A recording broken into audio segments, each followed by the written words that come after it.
Landlords, it's finally over. After months of waiting and furious arguing, the Renters Reform Bill has finally passed through the House of Commons. But some of the changes that have been made in the process have caused some serious upset. Yesterday, I was invited onto LBC to discuss this with Nick Ferrari, and there were some furious opinions being aired. But as I'm both a landlord and a tenant, I can see both sides of this story. So in this video, I'll try to give you the most balanced view possible on what this reform actually is, what's happened, and how the government has managed to upset pretty much everyone in the process. Plus, at the end, I'll give you my personal opinion on the situation and an insider's view of what's likely to happen next, which you won't see reported in the press. So first, what the heck is the Renters Reform Bill? Well, it all started about 5 years ago when the Conservative Party made a manifesto commitment to end no-fault evictions. They wanted to give renters more rights and more security and address the imbalance of power between tenants and landlords. A year ago, they finally did something with this commitment and brought the Renters Reform Bill before the House of Commons, which included the pledge to remove no-fault evictions, but also a grab bag of other measures intended to reform the rental sector. There's a whole load of stuff in there, including that landlords now won't be able to unreasonably refuse pets. There's going to be a new redress service that all landlords have to sign up to, and a new national database of all landlords. Under the new system, all tenancies will be open-ended from the start. They'll run indefinitely, and rent increases during that tenancy could only be made once a year, with tenants having the ability to challenge them and take them to a tribunal. And then, of course, there's the big one. No more no-fault evictions. So why is this so important, and why does it have everyone up in arms? Well, at the moment, landlords have two ways of asking a tenant to leave a property. One is that the tenant has done something wrong, such as not paying the rent. And if the landlord can prove this in court, then the court will give them an eviction order. The other is the Section 21, or so-called no-fault route, where at the end of a fixed term, the landlord can give a tenant notice to leave for no reason at all. They don't have to give any justification, they just want their property back. The reason landlords are so upset about losing the no-fault route is that much of the time they use it when the tenant has in fact done something wrong, like not pay the rent, but proving it and taking it to court would take too long. So saying no fault is just a quicker way to get their property back and get some income coming in again. So getting rid of it gives tenants more security, but it also makes it more difficult for landlords to remove tenants who aren't paying or are otherwise causing trouble. This is such a hot button issue that MPs proposed 301 different amendments to the bill. And when it was eventually voted through this week, it had three big landlord-friendly changes. The first change is that tenants must now stay for a minimum of 6 months. As the bill was originally drafted,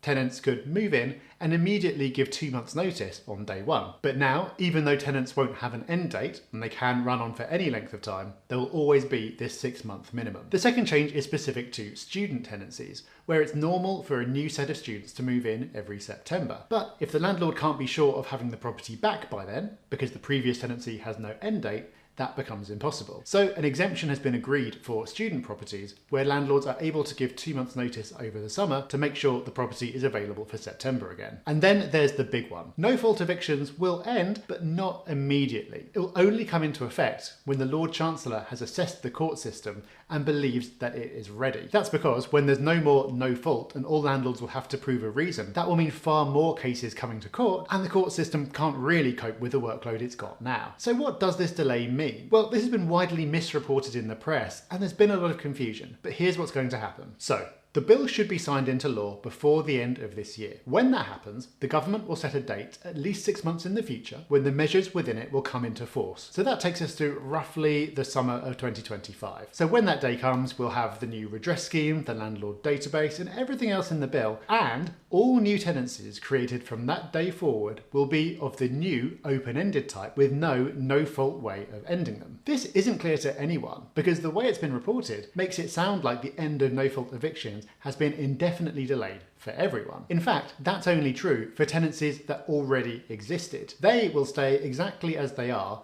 until that mysterious future date when the Lord Chancellor decides that the courts are ready. At that point, they will then convert to the new type, they'll become open-ended, and won't be able to be ended without a valid reason. So how does everyone feel about where this law has ended up? Well, not great. Tenants groups are very, very unhappy and have removed their support for the bill because getting rid of no-fault evictions was a manifesto commitment and now there is no date for it at all. But they do seem to have kind of missed that from most likely summer next year, all new tenancies will be protected. And landlords? Well, from a landlord perspective, it is positive that Section 21 won't be removed straight away. But here's something else that hasn't really been reported. There's nothing to stop a Labour government coming in and undoing the until the courts are ready bit. So if the Labour Party does win the upcoming general election with a majority, then they have the power to come in and pass legislation that makes Section 21 come to an end straight away. So given that a Labour win looks like the most likely outcome right now, we're probably going to see Section 21 come to a complete end in 2025, whether the courts are ready or not. So I promised you a personal opinion, and here it is. I think everyone is perfectly justified in being upset about how this has turned out. Like I said, this was a manifesto commitment that was made about 5 years ago, so the government has had plenty of time to sort this out. It was obvious that getting rid of Section 21 would put more pressure on the court system, so they could have been working on it for all this time. From the perspective of a tenant who wants more security,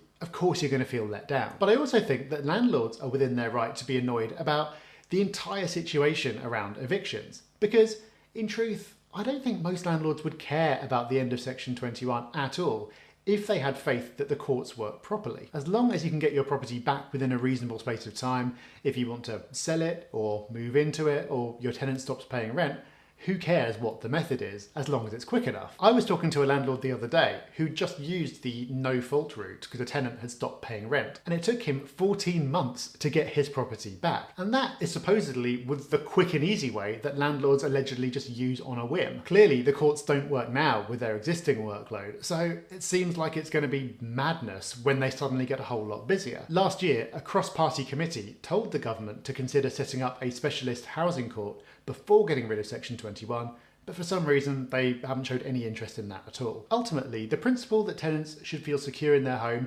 unless they've done something wrong is a perfectly reasonable one. And I've got no problem with tenancies becoming open-ended. The stress of having the annual renewal process is no good for anyone. And in reality, it's extremely rare that landlords are just going to kick someone out because they think they'll be able to make a little bit of extra money. In my opinion, the bill actually misses some opportunities to be even more tenant-friendly. For example, requiring a longer notice period if the landlord wants to sell the property or move in, because that's not the tenant's fault at all, and 2 months notice really isn't enough. There's already a 6-month notice period needed for this in Wales. The delay around the eviction changes, in theory, gives more time for the courts to be sorted out, but judging by recent progress, they probably won't be, and the most likely outcome anyway is that a Labour government will come in, undo the delay, and it'll all be chaos for a while. So from a landlord point of view, given everything that's happened and where we've ended up, is it even worth investing in property anymore? Well, watch this video next, where we answer that very question.